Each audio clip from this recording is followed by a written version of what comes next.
লকেট চট্টোপাধ্যায় সম্পর্কে অপশব্দের ব্যবহার অসিত মজুমদারের। ভাইরাল ভিডিওতে উত্তেজনা। চুঁচুড়া থানার সামনে বিক্ষোভ বিজেপির। একটি ভাইরাল ভিডিওতে দেখা যায় চুঁচুড়া তৃণমূল বিধায়ক অসিত মজুমদার হুগলির বিদায়ী বিজেপি সাংসদ লকেট চট্টোপাধ্যায় সম্পর্কে অপশব্দ ব্যবহার করছেন।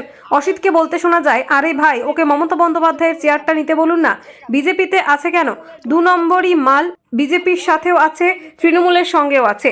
আরে ভাই, ওকে মমতা ব্যানার্জি চেয়ারটা নিতে বলুন না, বিজেপিতে আছে কেন, তৃণমূলে জয়েন করতে বলুন আর দলের দায়িত্ব নিতে বলুন, তারপরে বলবে এসব।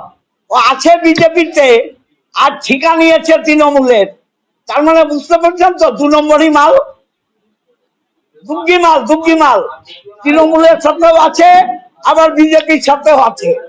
প্রসঙ্গত, দুষ্কৃতীতে তোল্লাই দিচ্ছেন হুগলির বিজেপি প্রার্থী লকেট চট্টোপাধ্যায়, এমনই অভিযোগ করেন অসিত মজুমদার। ব্যান্ডেল এলাকার কুখ্যাত দুষ্কৃতী সঞ্জয় পাসওয়ান ওরফে লালার মা ও ভাইয়ের সঙ্গে লকেটের ছবি দেখিয়ে অভিযোগ করেন অসিত। গতকাল লকেট চট্টোপাধ্যায় পাল্টা অসিত মজুমদারের দুষ্কৃতী যোগ নিয়ে সরব হন। তৃণীয় ছবি দেখিয়ে অভিযোগ করেন তোলাবাজি খুনে অভিযুক্তরা তৃণমূলের সম্পদ। এরপর আজ এই ভিডিও ভাইরাল হতেই লকেট চট্টোপাধ্যায় সহ নারীদের অপমান করা হয়েছে অভিযোগ তুলে বিজেপি বিক্ষোভ শুরু করে। চুঁচুড়া ঘড়ির মোড় থেকে মিছিল করে চুঁচুড়া থানার সামনে গিয়ে বিক্ষোভ দেখায়, বিধায়কের কুশপুতুল পুড়িয়ে বিক্ষোভ প্রদর্শন করে।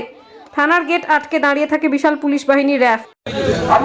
দিদি, আজকে যে এই সমাবেশ কি নিয়ে কি বলবেন? চুঁচুড়ার বিধায়ক যেভাবে আমাদের রাজ্য কমিটির সাধারণ সম্পাদিকা মাননীয় লকেট চ্যাটার্জি মহাশয়কে এবং আমাদের এই হুগলি সাংগঠনিক জেলার মনোনীত প্রার্থীকে যেভাবে কুমন্তব্য করেছেন, মানে এটা আমরা মুখে ভাষাতে বলতে পারবো না। তার জন্য আমরা এইখানকার চুঁচুড়ার বিধায়ককে আমরা ধিক্কার জানাই।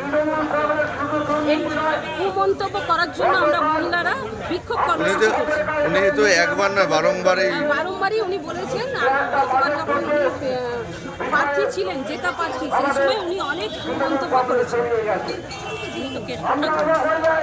হুগলির বিধায়ক উনি হচ্ছেন কেষ্ট ঠাকুর। আপনারা অনেক ফেসবুকে দেখেছেন, বিভিন্ন জায়গায় ভাইরালও হয়েছে।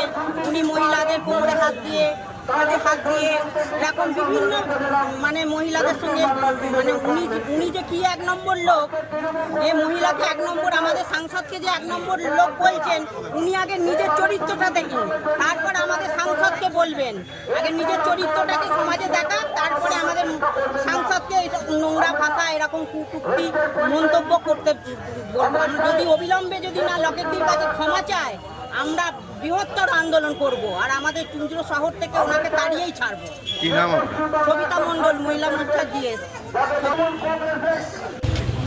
আমরা এই যে কমপ্লেনটা জমা করেছি, এটার একটাই উদ্দেশ্য যে প্রশাসনের দিকে নজর দিন, আর উনি যাতে আগামী দিনে কোনো মন্তব্য যাতে না করেন,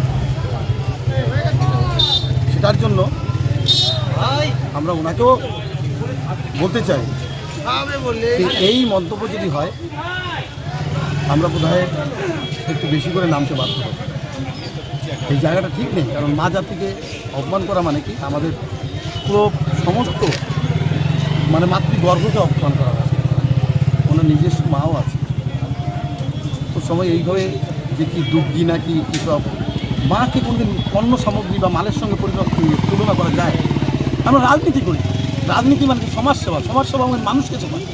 তো মানুষকে সেবা করতে গিয়ে যদি আমাদের মুখ থেকে একটা বাজে ব্যবহার বা বাজে ভাষা চলে আসে, তাহলে আমরা কী রাজনীতি করছি, কিসের জন্য রাজনীতি করছি?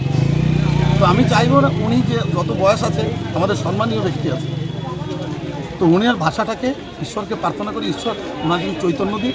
আর উনি পরবর্তী দিনে আপনারা কি চাইছেন, মানে উনি প্রকাশ্যের ক্ষমা চান? হ্যাঁ, অবশ্যই প্রকাশ্যে এই নিয়ে ক্ষমা চাওয়া উচিত। আপনারা ইলেকশন কমিশনে অভিযোগ করেছেন না করবেন? ওটা থানায় দায়ের করেছি, এবার ইলেকশন কমিশনে হয়তো করবে।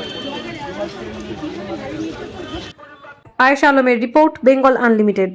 রয়েছে আরও খবর, আর এই খবরের আপডেট পেতে আপনারা সাবস্ক্রাইব করুন এই চ্যানেলটিকে।